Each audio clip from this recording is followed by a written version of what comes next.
আজকে তোমাদের সাথে লট্টে মাছের ঝুড়িটা শেয়ার করছি। লট্টে মাছটাকে আমি প্রথমে সিদ্ধ বসিয়ে দিয়েছিলাম, আর জলটা আমারটা অনেকটা শুকিয়ে গেছিলো বলে আবার জল অ্যাড করলাম। আর সিদ্ধ করতে আমি নুন দিলাম, হলুদ দিলাম, দিয়ে সিদ্ধ করতে বসিয়েছি। আর সিদ্ধ করার বসার পরে দিকে কিন্তু অটোমেটিকলি তোমার কাঁটাটা কিন্তু সরে আসে। হ্যাঁ, কাঁটাটা ফেলে রান্না করলে কিন্তু মুখের মধ্যে আর খেতে সময় আর কি পড়ে না কাঁটাটা। আমি কিন্তু ছাড়তে পারি না, এটা প্রচুর ছোটো পরিমাণে ছিল। এই দেখো কি ভয়েস দেবো, গাড়ির আওয়াজ, গাড়ির খালি একটু পরে পরে গাড়ি যায় তো সেই কারণে গাড়ির আওয়াজটা চলে আসে। আর আমি দুটো বড় বড় সাইজের পেঁয়াজ নিয়েছিলাম, আর সাদা তেল দিয়েই রান্নাটুকু করছি।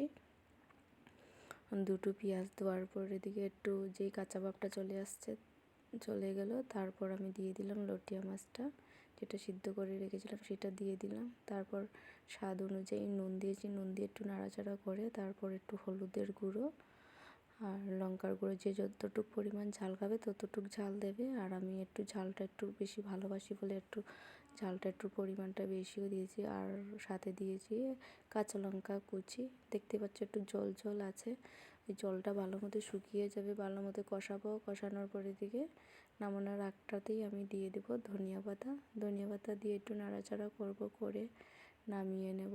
আর লট্টে মাছটা কিন্তু খুব সহজ পদ্ধতি রান্না করার, এইভাবে রান্না করে খেয়ে দেখবেন, দুর্দান্ত স্বাদ হয়। আর আমি কিন্তু টমেটো অ্যাড করি না, অনেকে আছে টমেটো অ্যাড করে, টমেটো অ্যাড করতেও পারো।